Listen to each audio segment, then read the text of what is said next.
The luxury beauty hype cycle is moving so fast that it is tempting to chase every single new launch. But with prices constantly rising, we just cannot afford to gamble our money, right?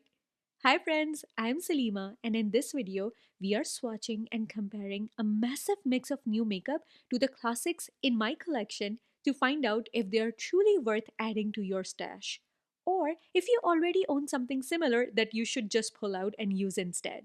Let's get started. All right, let's start with complexion. The first one I want to talk about is actually the one I had in my collection for the longest, which is the Refy Hydrating Gel Tint. Now, Refy always does that super minimal packaging, but this one is a little unique. It has this push pump where the top is flat and smooth. So when you press down, the product comes out onto that flat surface, and you can just take your brush or your sponge and pick it up straight from there to put on your face. It is supposed to be mess free. And honestly, I think it is so unique and I really like it. As for the texture, it is supposed to have a gel consistency. But to me, it feels more like a whipped gel. When you are spreading it out, you can instantly feel that hydration. But it also spreads down into this thin layer on the skin. It doesn't feel creamy, for the lack of a better word. It's just super lightweight, fresh, and thin. I use two pumps to cover my entire face, and that gives me a really nice light coverage. It evens out my skin tone and covers up some of my redness and a little bit of hyperpigmentation. But my skin still peeks right through it. I did try building up the coverage on certain parts of my face, and while it built up a tiny bit, I wouldn't say this formula is truly buildable.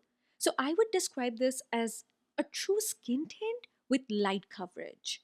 It sets down to a beautiful radiant finish on the skin.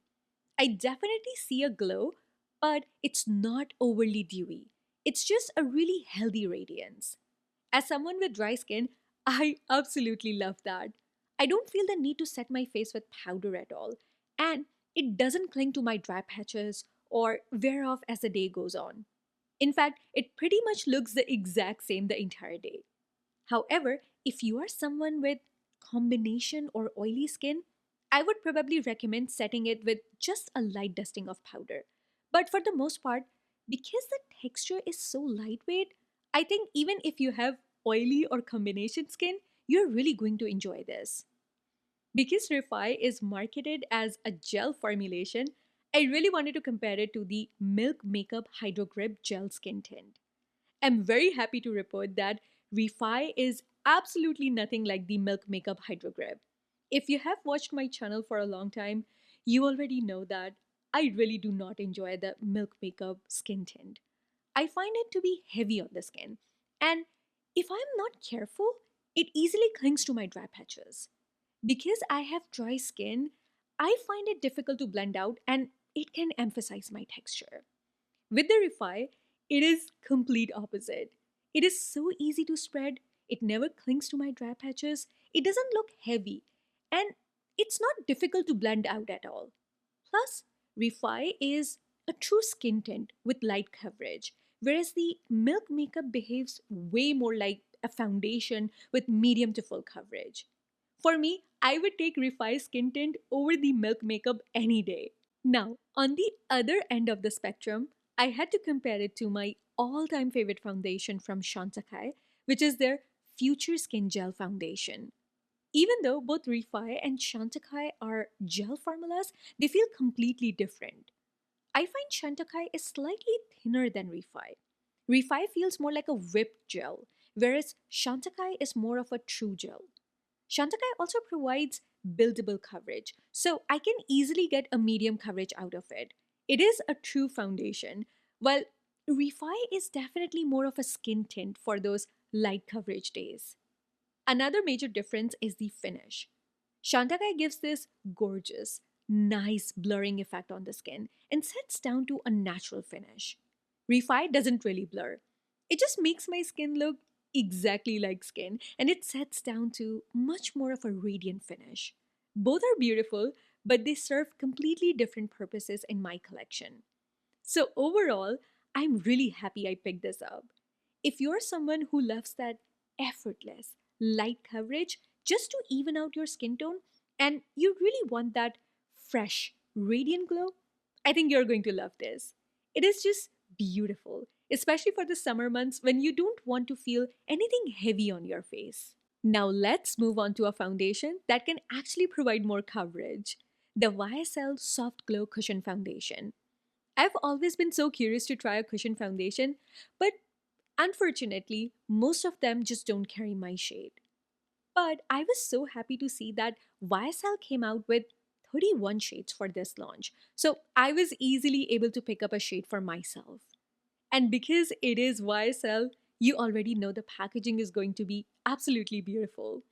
It has this pearly pink quilted case with the gold YSL logo on top. Inside, you get the sponge puff to apply the foundation. The puff actually has a pointed tip that can help you get right into the corners of your nose and under the eyes. I just think the whole presentation is beautiful. I've tried using this foundation with the puff it comes with, as well as a dense brush and a beauty sponge. While all of those application methods work just fine, I much prefer the puff that comes in the compact. You just have to be careful not to press too hard into the cushion, because if you do, you will end up picking way too much product and it can look heavy or cakey. Just make sure that whatever method you use, you are gentle because it really releases a lot of product. Even with just a little bit of product on my puff, I get medium coverage right away. So I definitely find this to be a true medium to full coverage foundation. In my experience, it is a dewy foundation. It makes me look so glowy, like I have this juicy, plumped, healthy skin. And I am in love with that look. But again, if you have oily or combination skin, I still think you're going to want to set your face with a bit of powder. So, do I think this cushion foundation is a much quicker and easier way to apply a complexion product? Absolutely. I love the convenience that it provides. But honestly, even if you take away that convenience factor, I just love the foundation formula itself. It gives me the coverage I want. I really enjoy that juicy finish. And when you combine that with how easy it is to use on the go, I think this is just a great cushion foundation to try. Now let's move on to concealers. And I have a really interesting product to share. At least it's interesting to me. It is the Laura Mercier Custom Complexion Perfector Longwear Concealer. And I purchased this in the shade 4 Medium. According to Laura Mercier, this is a palette that comes with 3 full coverage, long wearing cream concealers that you can mix together for a custom match to erase any imperfection. In each of these palettes, you get one base color, which is neutral and supposed to match your skin tone perfectly. Then you get a warm color that is meant to neutralize any blue or purple undertones, and a cool shade that is supposed to balance out any warm or yellow tones. So, in theory, it sounds absolutely great. How I have actually been using it is I take my concealer brush and I just take the cool shade and use it under my eyes to cancel out any hollowness or dark circles. The warm shade is what I love to use on my hyperpigmentation. So, anywhere on my face where I have that deep darkness or a dark spot, that warm tone helps to correct it. The neutral shade is actually an exact match to my skin tone. So, if I'm wearing something super sheer, I can just use it to build the coverage exactly where I want. I can use these shades to spot conceal my problem areas without building up heavy foundation or concealer all over my face. So, in concept and execution, I really love this Laura Mercier palette. I find the formula is creamy enough to blend easily on the skin without looking heavy. However, there is a catch. I feel like I'm running through this product way too quickly. I mean, it's only been a few weeks since I purchased this, and I'm not gonna lie, I've been using it a ton because I really love it. But the pants are definitely on the smaller side, and at this rate, I can already tell that I'm going to go through it fast. And it's not just my intuition either. When you look at the packaging, you only get 0.11 ounces of product total in this entire palette, whereas a typical liquid concealer gives you around 0.20 ounces. So you're getting about half the amount of a normal concealer. So, while I really love the concept and I love the execution, I'm just not happy with the amount of product you get for the price. On top of that, despite the brand's claim, I don't find this to be a very full coverage formula. In my opinion, this is a medium coverage at best, which means that you have to use a bit more of it, and you're going to go through the palette way too quickly. The next concealer I wanted to share with you guys is the Chanel Le Beige Serum Concealer. I tend to really enjoy Chanel makeup from their Le Beige line because it is just so effortless. It is light, it's radiant, and it never feels like you're wearing heavy makeup. So naturally, I was really excited to see if this concealer would bring that same vibe. This is basically Chanel's take on the serum and skincare infused makeup trend. It is a serum concealer that is packed with ingredients like white Camellia hydro extract and hyaluronic acid. And the interesting thing about the packaging is that it doesn't have your typical doe foot applicator. It comes with this ceramic tip, which is supposed to feel cooling and help depuff the eyes. Now, to be honest, I don't necessarily know if I can tell that it is depuffing. I don't see any visible difference there, but I enjoy the cooling sensation.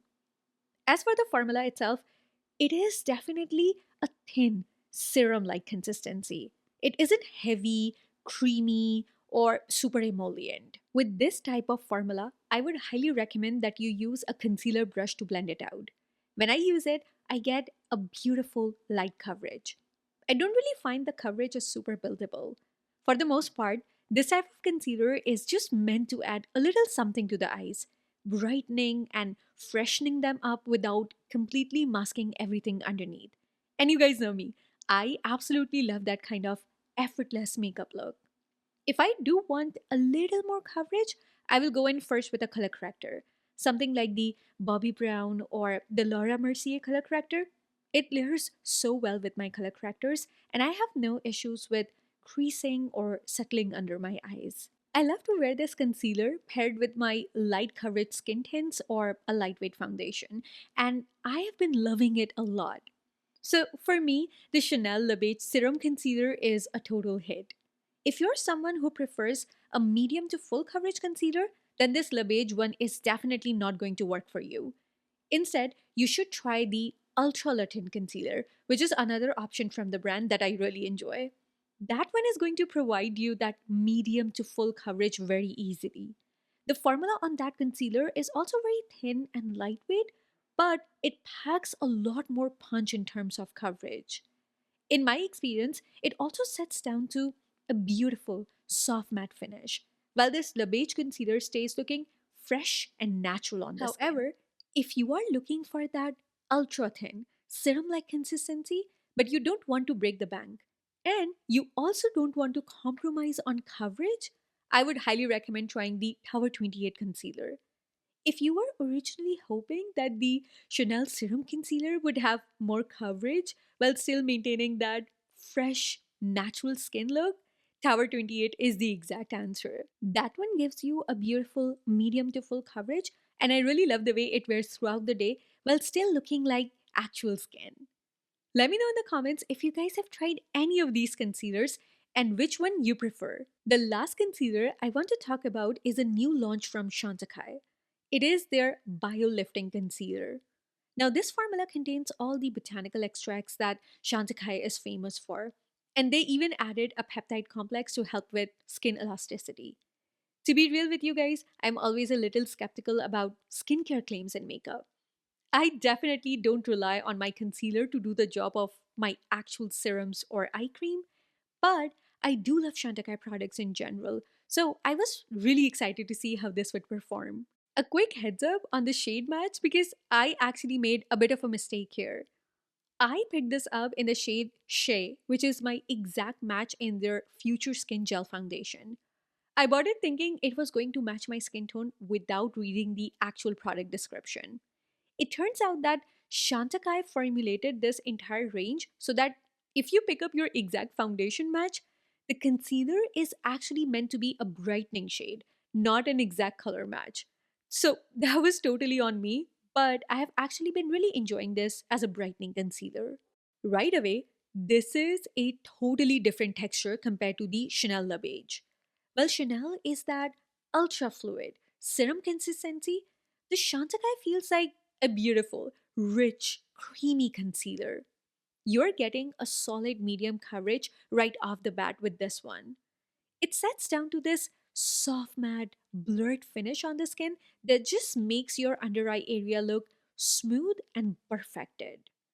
If you have tried the new Prada concealer or the Chanel Ultra Le Tint concealer and you enjoy that soft matte blurred effect on the skin, you're really going to enjoy this Chantecaille. The main difference is that both the Prada and the Chanel formulas have a comparatively thinner consistency, whereas the Chantecaille definitely feels creamier. If you have super dry under eyes like me, I would highly recommend prepping your under eyes with an eye cream or a moisturizer beforehand. Or perhaps using a damp sponge to blend this out instead of a brush to keep everything looking smooth and non cakey. Personally, I love the type of concealer that gives you a soft matte finish and a blurred effect and has a self setting formula that doesn't require you to go in with powder. The Chantecaille is exactly that kind of formula. Since I already love and heavily use the Prada concealer and the Chanel Ultra Le Tint concealer, this Chantecaille launch is another major win for me, and I'm so happy to finally have it in my collection. If you already own the Prada or the Chanel Ultra Le Tint and you know you enjoy that specific blurred, soft matte look under the eyes, chances are very high that you're going to love this new Chantecaille concealer too. Moving on, I have a pressed powder to talk about today. But before I do that, if you are enjoying this video so far, please give it a big thumbs up.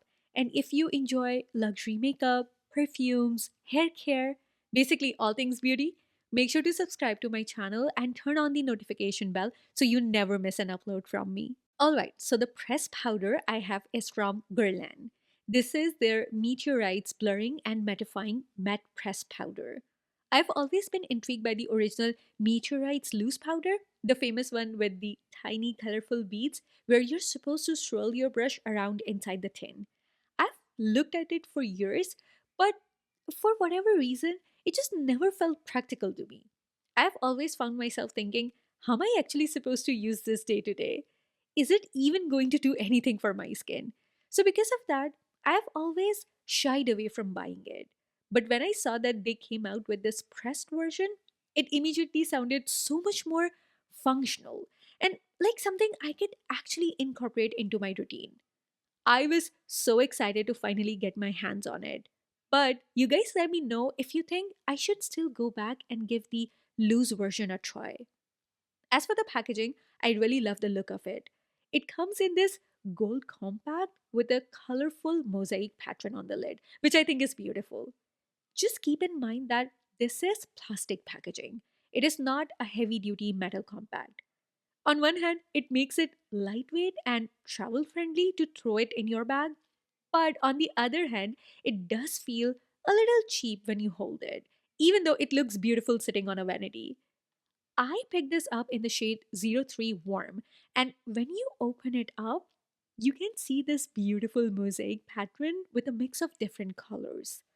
You have a soft beige color that is close to my skin tone with some distinct patches of soft lavender purple, a warm caramel brown, and a subtle apricot peach. When you swirl your brush across all of them together, they're supposed to create a customized color correcting effect. I don't find this to be a heavily pigmented formula at all. Even when I use a brush and go in with 2 or 3 layers, I don't see any heavy color buildup on my skin. Because the color payoff is so light and sheer, the shade 03 Warm matches my skin tone perfectly. But honestly, even if you are a little bit deeper or lighter than me and you picked up this exact shade, I think it would still work beautifully for you. As for the texture, it is a very smooth, finely milled powder that doesn't feel cakey under my eyes. Even though Guerlain labels this as a mattifying powder, I don't find this as a mattifying powder at all. I have very dry skin, and on me, this is a soft matte at best. If you go in with just a single layer, I would say that this is much more of a natural finish powder. Yes, it helps to take away a little bit of that immediate shine from your face, but this is not an oil control or a shine control powder. It behaves much more like a finishing powder that you can use as a last step once you are done with your makeup, just to give you a soft, filtered effect on your face or keep your under eye concealer in place. In fact, this is similar to the exact effect and the result that I get from my Dior Forever Nude Matte Powder or my Givenchy Press Powder. It gives you that exact same lightweight, non drying airbrush look. For my dry skin, I absolutely love it for that. However, out of all three of these pressed powders, the Guerlain easily has the strongest fragrance. And oh my god, it smells so good. I cannot believe I'm saying that, but I am so in love with this fragrance. It is floral, but it is also a little bit sweet and musky. It just smells so pretty and beautiful. Now, yeah, technically you shouldn't want such a strong fragrance in your makeup, but I'm so in love with this that every single time I open this compact to use, I literally just sit there taking a moment to sniff the pan and enjoy it. It is so intoxicating. Anyways, I love this Guerlain press powder a lot. If you're someone with dry skin and you are like me, where you usually tend to stay away from powders or setting powders aren't really a regular part of your makeup routine, you will not regret purchasing this. If you want something that is easy to use, travel friendly, and never looks heavy or cakey on the skin, this is the one to get. Okay, friends, I'm actually looking at some new bronzers and blushes that I wanted to share with you guys today too. But honestly, if I add them into today's lineup, this is going to turn into a very long video, especially because I still have some lip products I really wanted to talk about. So, what I'm going to do is save those bronzers and blushes for my next video. That way, it is a lot easier for me to edit and not an overwhelming amount of information for you guys to watch all at once. If you are interested in hearing my honest thoughts on these, definitely make sure you're subscribed and you come back next week. But for now, let's just dive into the lip glosses. Chanel just reformulated their lip gloss line and launched the Chanel Rouge Coco Hydra Gloss. This is actually replacing the older standard Rouge Coco gloss line that we all know. These glosses are formulated to act as a high end lip treatment and come in 18 shades. I really wanted to show you guys this shade 450 Affinimo. Please excuse my French. In the tube, it looks like a deep, moody, cool toned, dusty plum that is packed with shimmer. But on the lips, it shears out and adds just a hint of color. It looks like a cool tone mauve and creates this gorgeous, high shine, mirror like finish. The silver shimmer in it doesn't look gritty or metallic at all. Instead, it adds a juicy, wet look dimension to my lips. I love this shade. The second shade I picked up is 447 Bourgeoisie. This one is a gorgeous mid-tone rosy pink with a very fine multi-dimensional silver shimmer running through it. Compared to the first shade, it is definitely much more vibrant and gives a really fresh pop of color to the face. I honestly ended up loving both of the shades I got, and now I feel like I need to try more.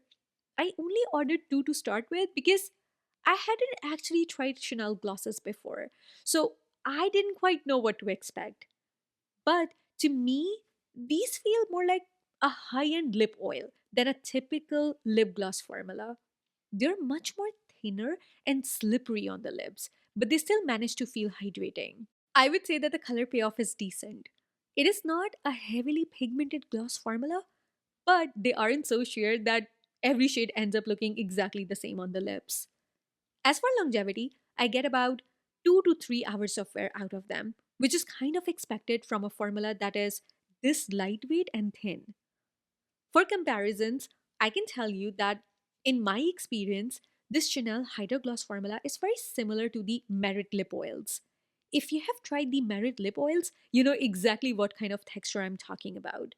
Just like the Chanel, the Merit lip oil feels incredibly thin and lightweight on the lips, but it still looks shiny and glossy. It makes your lips look juicy and glossy while still providing adequate hydration.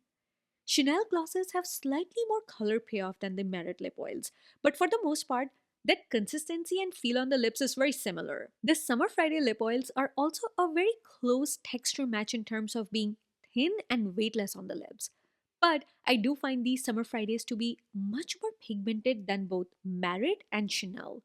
So if you already know that you love that thin, comfortable lip oil vibe from either of those formulas, you are definitely going to love these new Chanel glosses. The next lip gloss I wanted to share with you guys is the Victoria Beckham Posh Gloss. Victoria Beckham lip glosses are among my top gloss formulas of all time. I absolutely love the consistency of the original. It has more body and substance to it, meaning it actually stays on the lips a lot longer than a thin lip oil. It still feels incredibly nourishing and gives you that beautiful high shine finish, but it also provides great color payoff, which is exactly why I enjoy it so much. So when I saw that they reformulated and repackaged it, I was a little nervous. I decided to play it safe and just purchased one shade to start with, which is the shade Top Down. In terms of the packaging, they replaced the dark tortoise shell cap with this stark white design. The component itself is still very heavy duty, heavily weighted, and feels like a true luxury in your hand, which I really appreciate. But I'm not going to lie to you guys. I really miss the original aesthetic. That tortoise shell felt so rich and unique, whereas this new white cap just feels a little too simple. As for the formula itself, I honestly could not tell any difference between the old and the new version. In my experience, they feel completely identical, which is an absolute relief. I'm so happy that they didn't mess with perfection. I love all three of the shades that I have now, but my most used shade is definitely Poolside.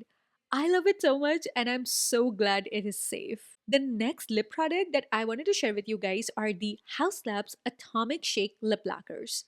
Now, House Labs used to have these in their lineup before, but then they discontinued them, and now they have finally brought them back.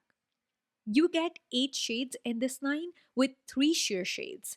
Since I love a sheer, more wearable lip look, I decided to pick up 2 of the sheer options and one of the normal full coverage shades.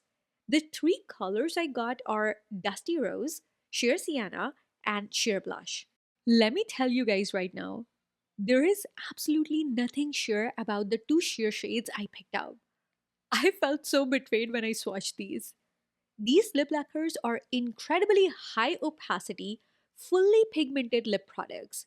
They pack an intense punch of color right off the bat, and there is zero sheerness to them whatsoever. So, if you're looking at the online photos and marketing descriptions thinking you're going to get a soft, translucent wash of color, you're going to be so disappointed. But the pigmentation isn't the only thing you need to watch out for. There is a major learning curve to using these lip lacquers. If you don't apply them correctly, you're not going to have a good experience at all. First of all, you have to give these a really thorough shake. There is a mixing ball inside the tube, so make sure you can hear it rattling around and give it a really good shake before opening it. If you skip this step, the formula separates, and you will end up getting a clear layer of liquid that just feels and smells like straight alcohol. You definitely don't want that. The second rule, and I highly recommend this, is to only apply a single thin layer of product. Do not double dip your wand back into the tube. Just use whatever pigment is on the brush from that first pull to cover both your upper and lower lips. If you go in with more than a single layer, the product will feel incredibly sticky on your lips and it will stay tacky like that throughout the entire day. The third thing is that you have to let the product sit and dry down on your lips for a full 30 seconds without pressing them together. Once you actually follow all of those steps, this becomes a truly long wear, transfer resistant, high opacity lip color. It does wear off naturally as the hours go on, but for the most part, you're still going to have a really good amount of pigment left on your lips. In my experience, it genuinely is transfer resistant and hold up incredibly well through eating and drinking sessions. It clings so well that it will only truly come off once you go in with an oil cleanser or a cleansing balm to break it down completely.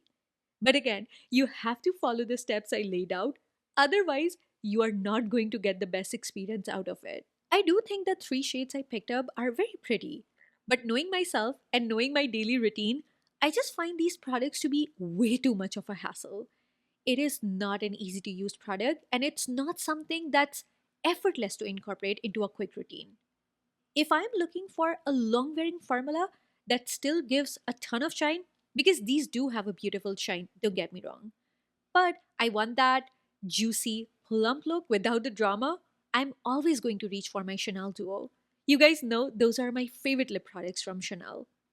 On the flip side, if I want just a comfortable, long wearing lip look, I would much rather go in with a lip tint, like the ones from Gucci or Laquer or the YSL lip stains. There are just so many incredible lip tints on the market right now that give you a truly long lasting formula with zero fuss. Plus, from a personal preference standpoint, I don't really gravitate towards a completely full opacity, flat pigment lip look anyway. I love something that feels a bit more natural and easy. So, between the tedious application steps and that heavy pigment, I just don't find myself reaching for these. Ultimately, I wouldn't recommend them. The last lip product I wanted to share with you guys are the Hourglass Phantom Blur Lip Balms. Right now, there is a massive trend going on where almost every single brand is launching these blurring matte or soft matte lip products. Personally, I really enjoy this kind of formula. In fact, I have purchased versions from quite a few different brands that we can compare. But this is Hourglass's take on that soft matte blurred lip look. I picked this up in two shades. Now, just like the original Hourglass Phantom Glossy Balms that I really enjoy, these new blur balms are also non retractable. You have to be very careful about clicking up only what you need for a single application because once the product comes up, it will not go back down. As for the formula itself, it is so creamy and smooth. It literally just glides onto the lips with moderate color payoff. It feels super comfortable to wear and gives you that soft focus, blurred, and blotted lip look. It does have a subtle sweet scent to it, but it's very faint and not an overpowering fragrance at all. I really, really enjoy how it feels. The actual effect it creates on the lips is very similar to the Merit Signature lipsticks, the MAC Hazy Matte lipsticks, or even the Givenchy matte lipsticks. And you guys know, I love all three of those formulas, and I have shared those with you so many times. But here is the differentiator. In my experience, this Hourglass version is easily the creamiest and smoothest out of all of them.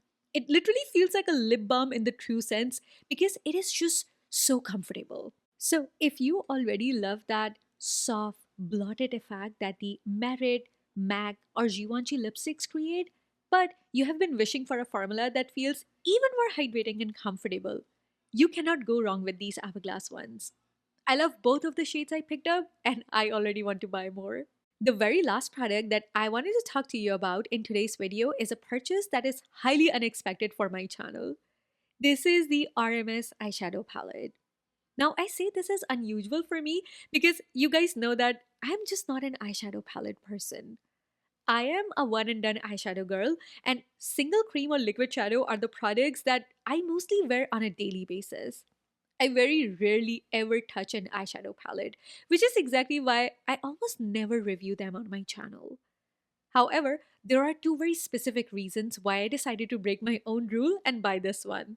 First of all, looking at the layout, this particular color story, which is Celestial Dream, seemed much more like a collection of individual one and done shadows rather than a traditional palette layout. To me, all four of these shadows look like they can hold their own on the eyes. I can just wear them on their own across the lid without needing a transition shade, a deep crease shade, or a complex multi shadow look. Secondly, you guys know how much I love the RMS Hydra powder line. I have consistently enjoyed both the blushes and the bronzers from this specific formula range. And since these formulas are supposed to feature that exact same gel to powder, high dimension texture, I really wanted to test it out for myself to see if the magic carried over. Because this is a true gel to powder formula, It feels silky smooth during application and gives you zero fallout. However, you should know that I find these to be on the sheerer side. They aren't going to give you that intense one swipe opacity of something like the new Marc Jacobs single eyeshadows, but the formula is buildable, so you can easily layer the pigment to your liking. Let's look at the four shades we get in this palette.